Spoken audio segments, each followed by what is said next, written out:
Thank you very much, Professor. Now, if we can, we're really basically running out of time, but if we can basically sort of go to a brief question and answer session.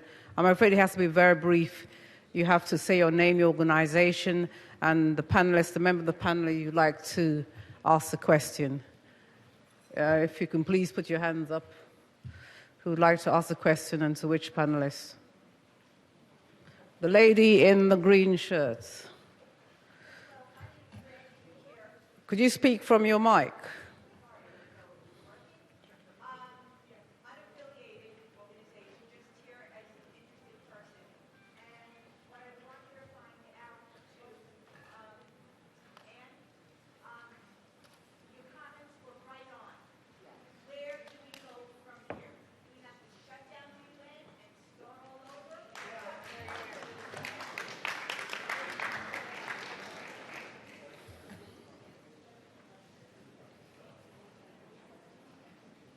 Okay, let's take a few questions.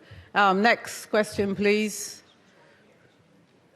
The gentleman over there, yes.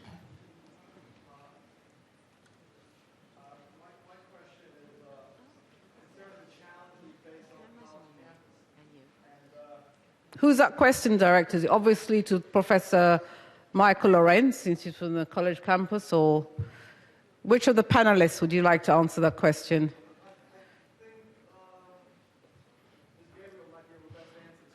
Okay.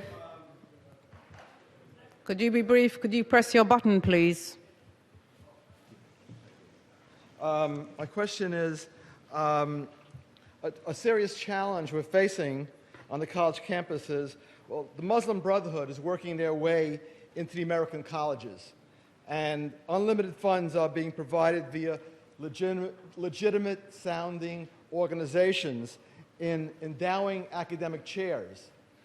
And they're able to host lectures by anti-Israeli professors and mount a propaganda campaign with funding provided by Muslim Brotherhood front groups. How do we stop this growing trend?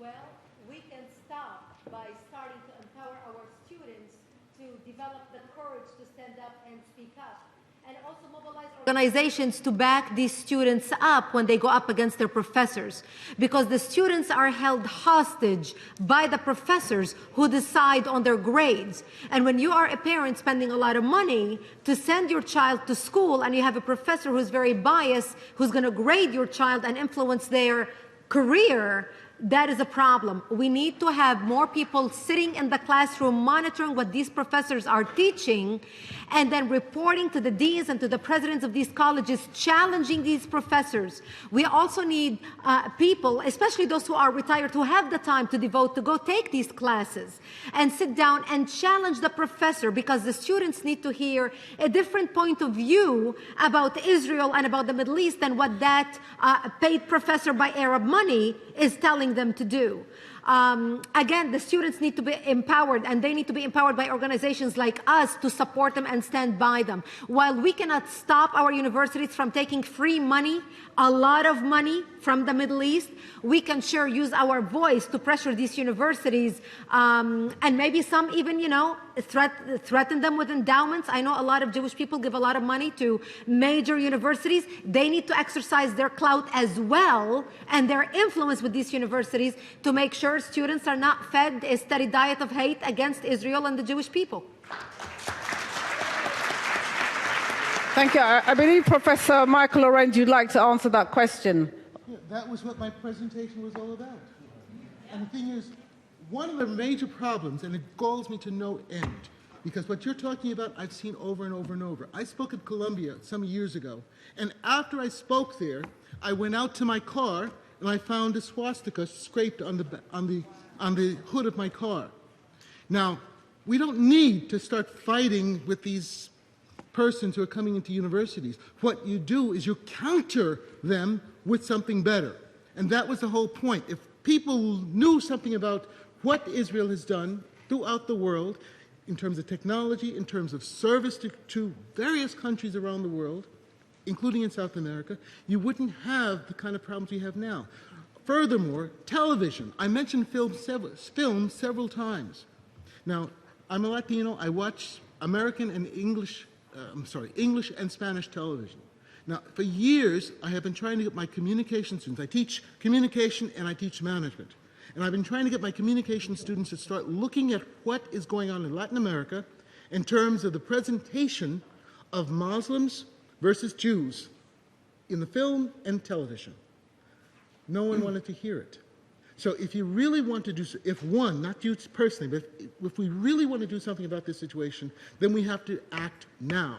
Number one, get the students involved in learning about Israel, learning about Judaism, and not finding it to be something that's alien or an enemy.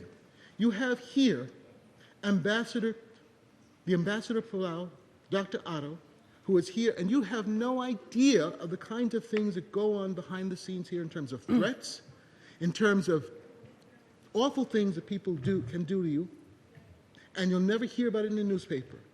But if you really want to do something about the situation, you have to mobilize all the students and faculty across the country. Give them incentives to learn about Israel, to learn about Judaism as a favorable part of society.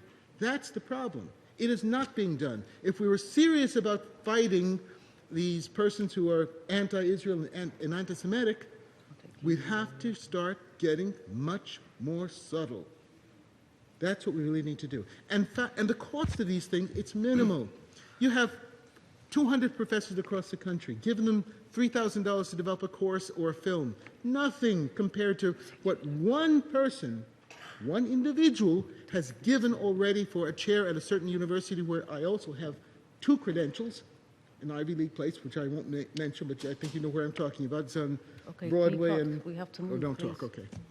Okay, thank you very much. I'm going to take 2 more questions, this lady in the white and the lady over there. But hardly surprised by the insane rise of anti-Semitism we are witnessing. But what has shocked me, and I don't wish to insult any Christians, is the deafening silence of the Christians who are seeing their brothers, sisters, families slaughtered in Africa. This is not new. And only now that it's being made public, the slaughtering of the Christians by ISIS. Now, my fear is, as a Jew, we are a very small community. If the Christian world isn't standing up for the Christians, are they really going to stand up for us? Thank you. Okay, let me just... Sorry, the last question to the lady in the red. Yeah, the lady there, please. Thank you. Then we'll let you answer this, Anne. My question is, since this conference isn't a direct coming directly from the United Nations, and as pointed out by Ms. Bayevsky that the room is rented, can this conference be broadcast in any other way other than via the UN website? And will it be available then to be broadcast and rebroadcast in as many places, universities, synagogues, churches, as we would like it to be? Okay, thank you. And I'm afraid I have to conclude. Could you answer in 2 minutes, please, and then I have to conclude. It is actually on the webcast, and it is free, and it can be downloaded, and it can be embedded on any site at all. So that's not a problem. To answer the question that was asked to me very briefly, your taxpayers, presumably most of you are American. The United States pays for 22% of the budget of the United Nations, 25% if you include the peacekeeping budget. So it's up to you to demand from your congressmen and representatives that you pay for what is consistent with American values. Why is the United States on the United Nations Human Rights Council?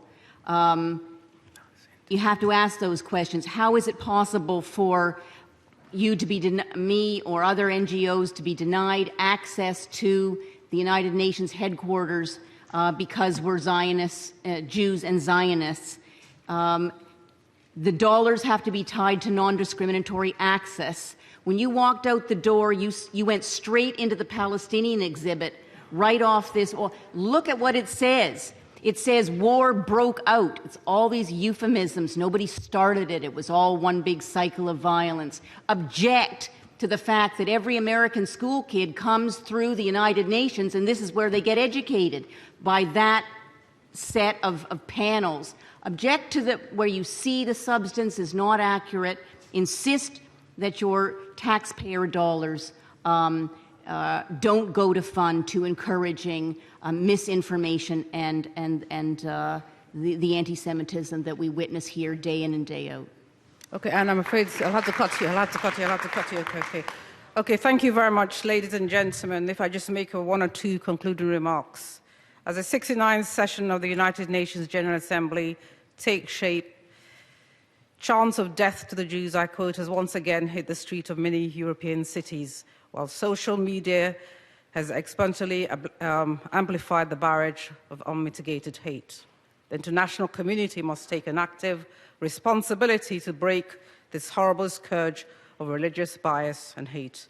As regards anti-Semitism, this must entail, one, not comparing Israel to Nazi Hitler or to apartheid, not invoking insidious Jewish stereotypes and conspiracy theories in political commentary. Unlike what occurred during the Holocaust, the international community must ensure that they are not mere spectators to this rising and actual global threat. They first and foremost must ensure the freedom of Jewish people with all their diversity to live in safety and security. They must ensure Israel is not treated by a double standard of international norms. They must advance educational standards that develop intercultural and anti-bias norms and must make effective use of Holocaust education to overcome anti-Semitism and the hatred of any and all ethnic groups. In short, the war on anti-Semitism should and must act as a beachhead for the fight against all forms of racial and religious discrimination and hatred. Thank you very much. I am Ugoji Adanma Eze.